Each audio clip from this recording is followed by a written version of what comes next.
then I'll get them to do something really tactile, and stick my fingers in paint, smear it around, rub it, just get that sensation about it. But I think that's only about 10% of the time. I don't know about you now.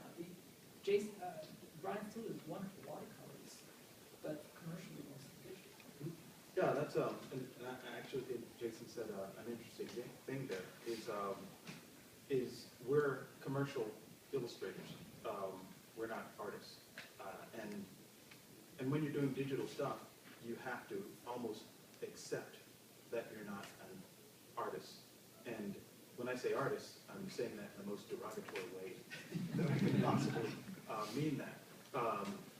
If you're an illustrator, you're doing work for a client, you're doing work for the original isn't the original. The printed page is the original. And you have to think that everything that you're doing is really to make the printed page look as cool as possible.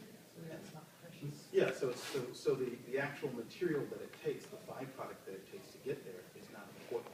And one of the things that's really terrible, the problem that I had, is that I was clinging to being an artist. And, you know, sort of I had this attitude of like, I do my pieces and they come from this well of beauty and I run naked through the field. and it's like Which is a sight to behold. It's this like artist side of me that that always kind of struggled with the fact that art directors and in particular editors, especially for comic books, and I don't know if you guys know this, but most editors in comics are English majors. They're not artists, and I'll kill myself working on this piece, and I've poured every bit of education, and I've taken influences of J.C. Leyendecker and Saul Bass, and I've just put everything into this wonderful illustration, and I'm giving this illustration to this editor, like Moses' mother, passing on this wonderful child who will one day rule Egypt, you know, to this editor.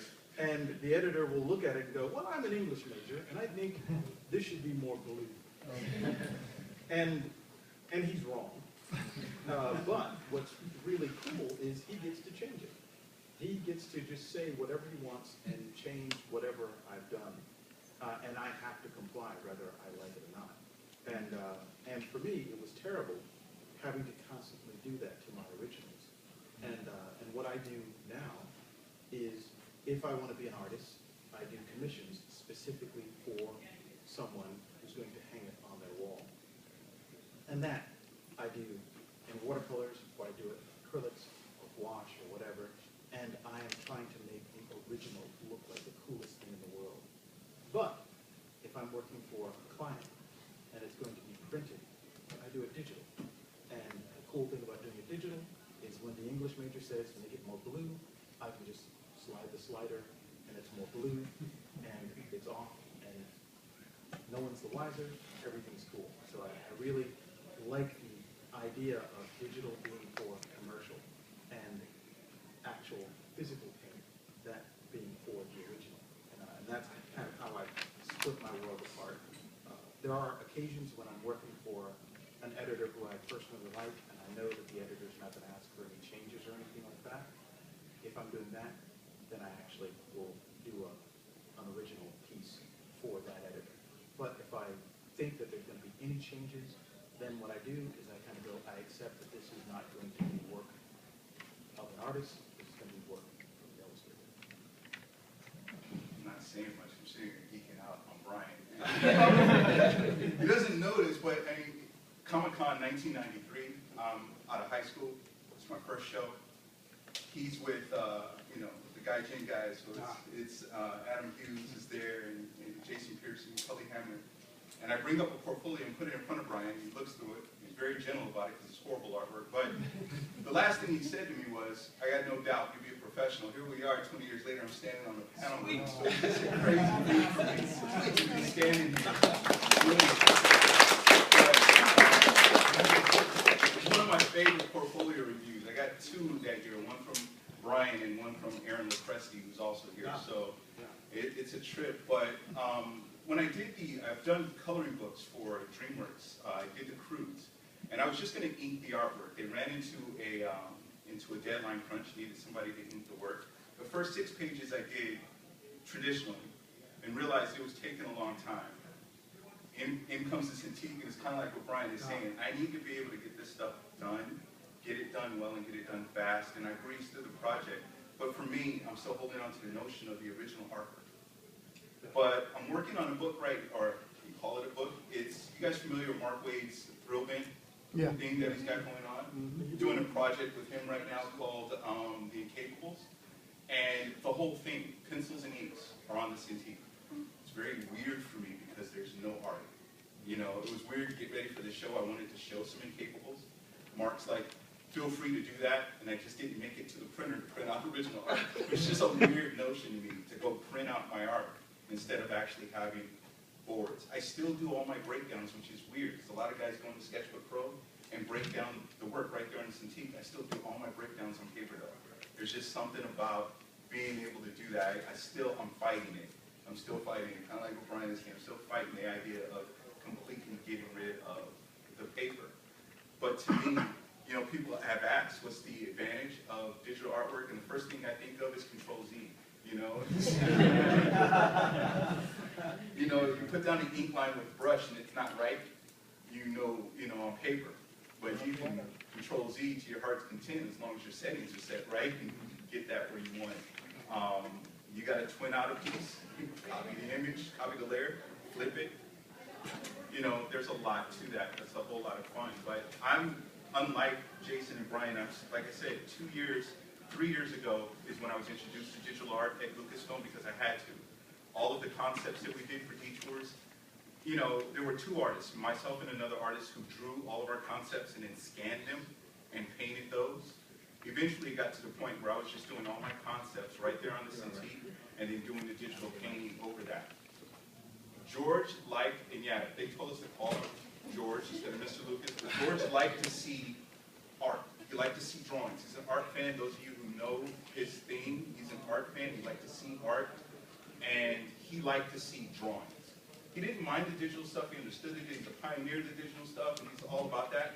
But I think it has gotten to the point where he was so used to seeing a printout that when you walk in and there's a design review and there's an actual drawing, he would respond to that stuff. And if you wanted your design to get picked, sometimes it was a good idea to draw it.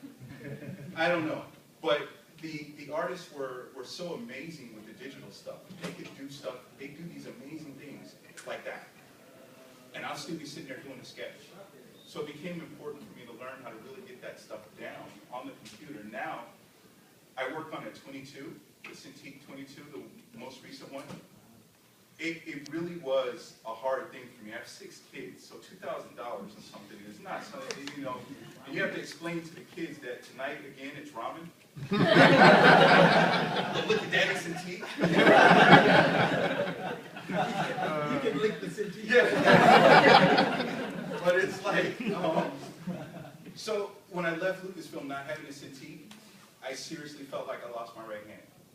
It was weird because I worked on that. That was the thing. There was no paper, there was no pencil from time to time, but I'd gotten so used to it not having it.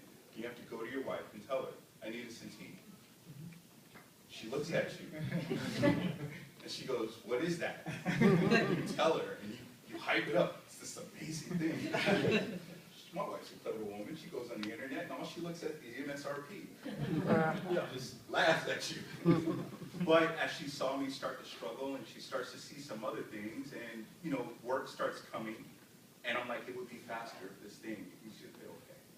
And we went ahead and we took the plunge. And now I think the majority of my time is spent on that Cintiq. And I don't see myself, especially with the Incapables. When they ask for a change in a panel, it's like Brian said, I don't have to go back and redraw that panel like when I was drawing Toy Story for Boom. When they came back and we had a Buzz Lightyear that had a beard, Pixar said no beard. I think it was Pixar. I don't remember if it was Disney Publishing or Pixar. Somebody came back and said, we're not into the idea of Buzz having a beard. He wouldn't have a beard. Yeah, that's exactly the reaction. I don't get it. And we had drawn this character over the course of 22 pages.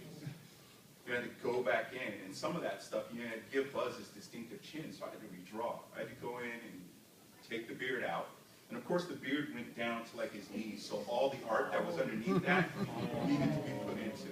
It was insane. Then we had Spud Lightyear, which was a Buzz Lightyear potato head. Potato head put on all the buttons. Play School had a Mr. Potato Head toy coming out. They didn't want the two to get confused. And I had to go through and redraw Spud Lightyear and make him look like something else. And that was crazy because all that artwork, you're on your light table and you're redrawing, you're re-inking, and you're resubmitting. If I had had this in teeth, you see, when you leave all that stuff on a separate layer, which I do.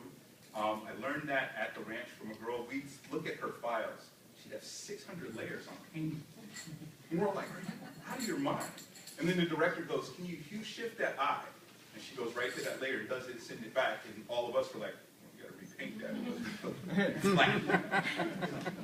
So now I'll have pages of comic book artwork that go in, and it's cool because for the digital stuff, they're trying to do some neat transitions and things, so I leave everything on a separate layer. The writer comes back and says, hey, can we do this, can we do that? And it's so easy now to do that. I miss the paper, but I also like being able to play with the kids a little bit more, because I don't have to spend 2.5 hours fixing something. So it's really cool. I have two stories based on